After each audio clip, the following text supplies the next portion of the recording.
ओम वंदे मातरम। जय श्री राम। श्री राम जी के जन्म का सच क्या है? क्या दशरथ जी की 3 पत्नियां थीं, या केवल एक कौशल्या जी, या फिर केवल एक कैकेयी जी? श्री राम जी का बचपन कैसा था?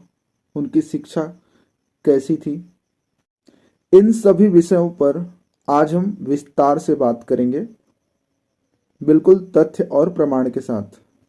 इससे पहले कि वीडियो प्रारंभ करें, आप सभी सनातनियों से आग्रह है कि कृपया वीडियो को लाइक करें, इसे साझा करें और आपके मन में जो भी प्रश्न हो कृपया कमेंट बॉक्स में लिख दीजिए। सबसे पहले हम भ्रांति या मिलावट की बात करेंगे। अश्वमेध यज्ञ। गीता प्रेस के वाल्मीकि रामायण पुस्तक में राजा दशरथ जी के द्वारा पुत्र प्राप्ति के लिए पहले अश्वमेध यज्ञ करने की बात लिखी गई है, जो पूरी तरह झूठी है। दशरथ जी ने केवल एक पुत्रेष्टि यज्ञ किया था। दूसरी भ्रांति, श्री राम जी की बहन शांता। यह बात मिथ्या प्रतीत होता है कि श्री राम जी की बहन थी शांता, क्योंकि पौराणिक कथा जोड़ी गई है गीता प्रेस के वाल्मीकि रामायण में। वास्तव में शांता जी अंग देश के राजा श्री रोमपाद जी की पुत्री थीं। वो ऋष्यशृंग जी की पत्नी थीं। तीसरी भ्रांति, देवलोक इंद्र विष्णु का सच। हिमालय के किनारे बसे प्रांतों को पहले देवलोक कहा जाता था। देवलोक के राजा को इंद्र कहा जाता था। इंद्र कोई ईश्वर नहीं थे, न ही कोई देवता थे। देवलोक में कभी बहुत पराक्रमी इंद्र अर्थात राजा हुए विष्णु जी। विष्णु जी वो नहीं जो हम लोग सोचते हैं। पुराणों में और मिलावटी प्रकरणों में देवलोक को अलग ही रूप में बताया गया है। अगली भ्रांति या मिलावट है रोमपाद, ऋष्यशृंग आदि की कथा। गीता प्रेस के वाल्मीकि रामायण में विष्णु पुराण की कथाओं को जोड़ दिया गया है। उसी में रोमपाद, ऋष्यशृंग, शांता आदि की कथाएं हैं। यद्यपि ये पात्र वास्तव में थे, किंतु जानबूझकर इनकी झूठी कथाएं जोड़ी गई है अतिरिक्त। क्या दशरथ जी की 3 पत्नियां थीं? रामायण की किसी भी पुस्तक को पूरी तरह सत्य नहीं कहा जा सकता। सब में बहुत मिलावट है। इतना अधिक मिलावट हो चुकी है कि सत्य क्या है और क्या मिथ्या यह जानना बहुत कठिन हो जाता है। आर्य समाज के विद्वानों ने भी संभवतः इस विषय पर इस दृष्टिकोण से नहीं सोचा होगा। अयोध्या में एक भी व्यक्ति कामी, दुष्ट, भोगी, व्याभिचारी नहीं था। इसका पूरा वर्णन वाल्मीकि रामायण में है। वेदों के अनुसार हमें केवल एक विवाह करना चाहिए, अर्थात एक पुरुष को केवल एक स्त्री से विवाह करना चाहिए। फिर ऐसा क्या कारण था कि धर्म के सबसे बड़े स्थान में राजा दशरथ जी ने 3 विवाह किया? वेदों के अनुसार अकारण 3 विवाह करना तो पाप है। फिर यह पाप दशरथ जी ने क्यों की? या दशरथ जी के पास उचित कारण था? सबसे पहले तो प्रश्न यह उठता है कि क्या सच में दशरथ जी ने 3 विवाह किया था? सनातन धर्म को नीचा दिखाने के लिए रामायण आदि में अनेकों मिलावट हुए, तो हो सकता है यह भी एक मिलावट हो सकता है वास्तव में दशरथ जी ने केवल एक ही विवाह किया होगा, माता कौशल्या जी से। कौशल्या जी के ही 4 पुत्र होंगे, श्री राम, श्री भरत, श्री लक्ष्मण और श्री शत्रुघ्न। हमने आज तक किसी के भी मुख से ऐसा तर्क नहीं सुना। यह मेरे मन में आया और हो सकता है बहुतों के मन में भी आया होगा, क्योंकि दशरथ जी के 3 विवाह करने के पीछे उनकी व्यवस्था जो बताई जाती है वो है उनको पुत्र न होना। प्रश्न यह उठता है कि यदि पुत्र न होने के कारण उन्होंने बाद में माता सुमित्रा और माता कैकेयी से विवाह किया, उसके बाद भी पुत्र न हुआ, तो चौथी विवाह क्यों नहीं किया उन्होंने? और यदि पुत्रेष्टि यज्ञ से, आयुर्वेद की चिकित्सा से संतान प्राप्ति हो सकती है, तो उन्होंने यह कर्म पहली पत्नी माता कौशल्या और स्वयं के साथ क्यों न किया? क्योंकि वैदिक राज्य में दूसरा विवाह करना सामान्य बात नहीं है। राजा को भी संतान प्राप्ति के लिए पहले पुत्रेष्टि यज्ञ और आयुर्वेद की चिकित्सा करवाना चाहिए। जब शरीर में कोई गंभीर कारण हो जो चिकित्सा और यज्ञ से भी ठीक न हो सके, ऐसे में विवशतावश दूसरा विवाह कर लेना चाहिए एक राजा को। किंतु उन्होंने 3 विवाह कर लिया। तब जाकर उनको स्मरण आया कि हमें पुत्रेष्टि यज्ञ और चिकित्सा करनी चाहिए। क्या वे लोग मूर्ख थे? जिस अयोध्या की 100% जनता विद्वान हो, वेदों के जानने वाले हों, ऐसे अयोध्या में किसी के मन में यह क्यों नहीं आया कि माता कौशल्या और दशरथ जी को पुत्रेष्टि यज्ञ कर लेना चाहिए पुत्र की प्राप्ति के लिए। यहाँ पर कोई यह तर्क दे कि दशरथ जी और माता कौशल्या जी ने पुत्रेष्टि यज्ञ किया होगा, चिकित्सा भी की होगी, किंतु माता कौशल्या में संतान प्राप्ति का सामर्थ्य नहीं था, किसी गंभीर रोग के कारण या किसी कारण से, इसलिए दूसरा विवाह करना पड़ा। माता सुमित्रा भी शारीरिक रूप से संतान उत्पन्न करने में असमर्थ थी, इसलिए तीसरा विवाह करना पड़ा। यदि यह तर्क को सही माना जाए तो हम सब जानते हैं कि माता कौशल्या जी के गर्भ से श्री राम का जन्म हुआ और माता सुमित्रा जी के गर्भ से श्री लक्ष्मण और श्री शत्रुघ्न जी का जन्म हुआ।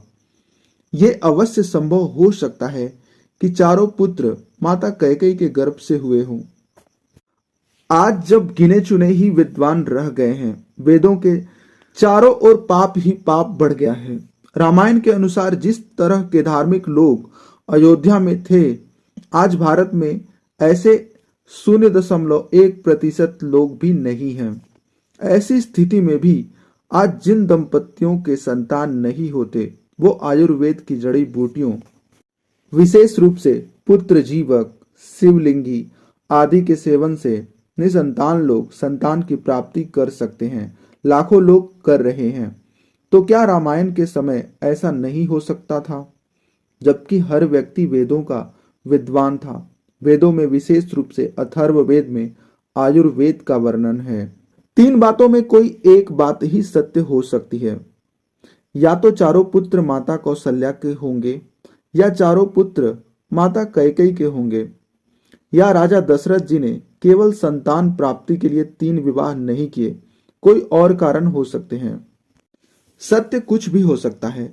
अतः हम अभी यह मानकर चलेंगे कि राजा दशरथ जी ने 3 विवाह किए थे। ऐसा करके उन्होंने बड़ी त्रुटि की।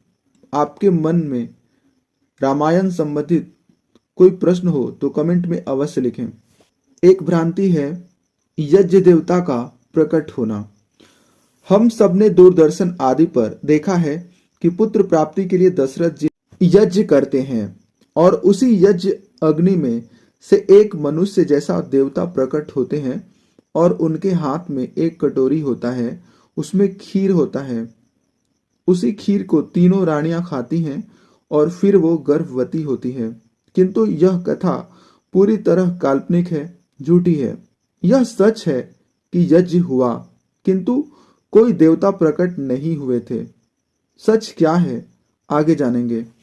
शुद्ध वाल्मीकि रामायण कथा।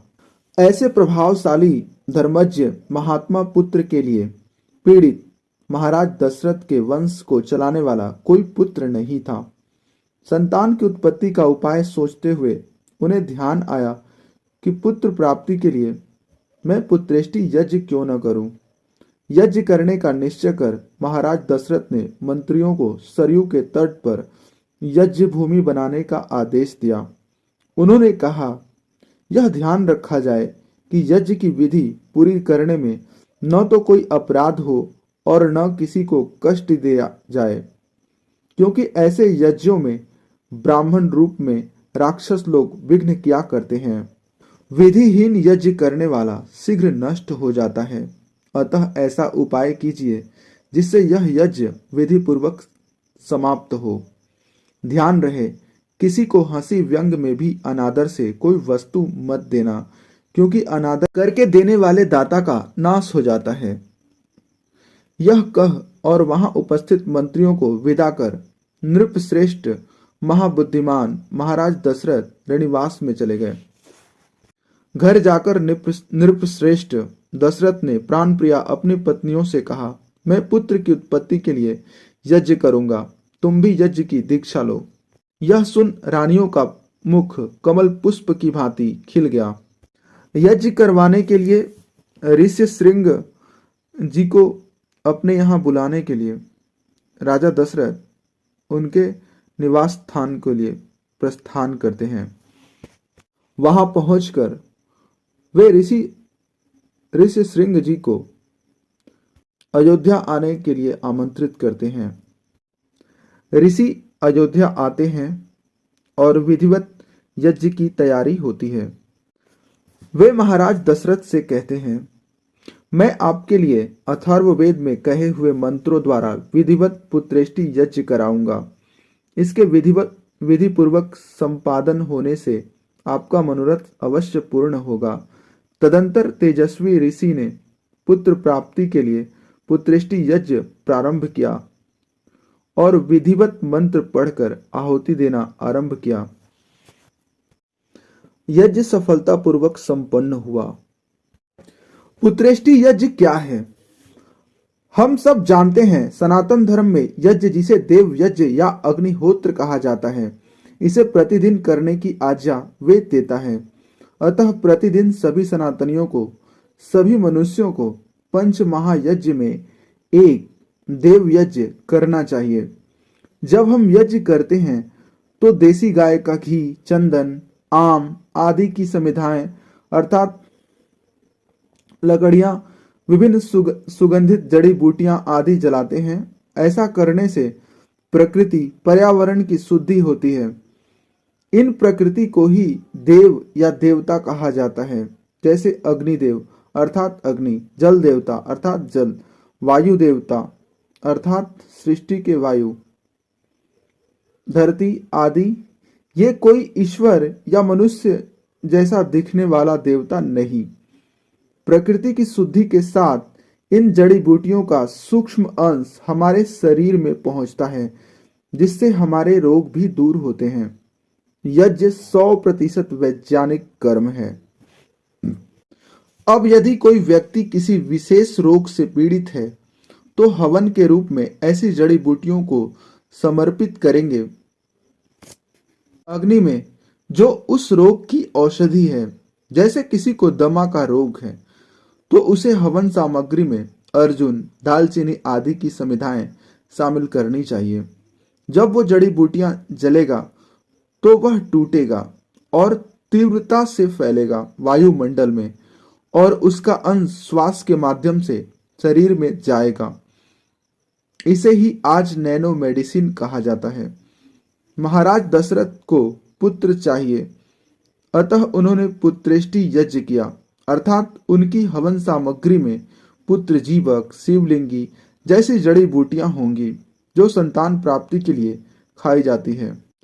महाराज दशरथ और उनकी सभी पत्नियां यज्ञ के साथ साथ जड़ी बूटियों का भी सेवन किया और यज्ञ के 12वें महीने में अर्थात चैत्र के महीने में सभी पुत्रों का जन्म हुआ, अर्थात सभी चारों पुत्रों, जैसे माता कौशल्या के गर्भ से श्री राम, सुमित्रा जी के गर्भ से श्री लक्ष्मण और शत्रुघ्न और कैकेयी जी के गर्भ से श्री भरत जी का जन्म हुआ। चैत्र मास की 9वीं तिथि को पुनर्वसु नक्षत्र में श्री राम जी का जन्म हुआ माता कौशल्या जी के गर्भ से। माता कैकेयी जी के गर्भ से भरत जी का जन्म हुआ पुष्य नक्षत्र में। माता सुमित्रा जी के गर्भ से आश्लेषा नक्षत्र में श्री लक्ष्मण जी का और शत्रुघ्न जी का जन्म हुआ। इन सभी के जन्म के अवसर पर समागम कर्ताओं ने मधुर गान किया, उत्सव मनाया गया, जिसमें स्त्रियों पुरुषों की अपार भीड़ थी। मार्ग स्त्री पुरुषों से भरपूर थे। इस उत्सव में महाराज दशरथ ने शूर, मागध और बंदी गणों को पारितोषिक दिए। तथा ब्राह्मणों को धन और सहस्त्रों गौवें प्रदान की। 11वें दिन बीत जाने पर चारों बालकों का नामकरण संस्कार किया गया। कौशल्या जी के पुत्र का नाम राम और कैकेयी जी के पुत्र का नाम भरत रखा गया। सुमित्रा जी के पुत्रों का नाम लक्ष्मण और शत्रुघ्न रखा गया। यह नामकरण संस्कार महर्षि वशिष्ठ जी द्वारा संपन्न कराया गया। इस दिन महाराज ने ब्राह्मणों और पूर्ववासियों को भोजन कराया और ब्राह्मणों को बहुमूल्य रत्न प्रदान किए। इन सब बालकों का निष्क्रमण, अन्नप्राशन, मुंडन और कर्ण वेदादि सब संस्कार वशिष्ठ मुनि ने कराए। वह चारों वेद के ज्ञाता, शूरवीर और लोकहित में रत थे। चारों भाइयों को महर्षि वशिष्ठ जी के आश्रम गुरुकुल में भेज दिया गया। अल्प समय में ही चारों राजकुमार वेद के जानने वाले, शूरवीर, परोपकारी, ज्ञानी और सर्वगुण संपन्न हो गए थे। उनमें भी महातेजस्वी और सत्य पराक्रमी श्री राम निर्मल चंद्रमा की भांति सबके प्यारे थे। शोभा को बढ़ाने वाले लक्ष्मण जी बाल्यकाल से ही लोकहितैषी श्री राम के अति प्रिय थे। कांति संपन्न लक्ष्मण जी श्री राम को अपने शरीर से भी बढ़कर मानते थे। वे राम के बहिर्गत दूसरे प्राण ही थे। श्री राम को लक्ष्मण के बिना नींद भी नहीं आती थी और लक्ष्मण को दिए बिना वे कभी कोई मीठा पदार्थ भी नहीं खाते थे। जब श्री राम घोड़े पर सवार हो वन भ्रमण के लिए जाते तो लक्ष्मण जी भी उनके पीछे चल पड़ते थे। इसी प्रकार शत्रुघ्न भरत को व भरत शत्रुघ्न को प्राणों से भी अधिक प्रिय थे। जब वे चारों राजकुमार ज्ञान संपन्न, सब गुणों से युक्त, लज्जाशील, कीर्तिमान, सर्व विषयों में निष्णात और दीर्घदर्शी हुए, तब उनके प्रभाव और तेज को देखकर दशरथ जी बहुत प्रसन्न हुए। चारों पुत्र गुरुकुल में विधिवत वेदों का अध्ययन किया, धनुर्विद्या आदि की शिक्षाएं ली। लगभग 24 वर्ष की आयु होने पर वे चारों वापस महर्षि वशिष्ठ जी के गुरुकुल से अयोध्या लौटे। अब हमारे मन में यह प्रश्न आएगा कि 24 वर्ष की आयु में वे शिक्षा विद्या ग्रहण कर गुरुकुल से वापस अयोध्या लौटे, तो वो गुरुकुल कितने आयु में गए थे? तो वे 8 वर्ष की आयु में गुरुकुल गए थे, अर्थात 16 वर्ष तक उन्होंने विधिवत रूप से गुरुकुल में अध्ययन किया। उन्होंने उच्च शिक्षाएं भी प्राप्त की।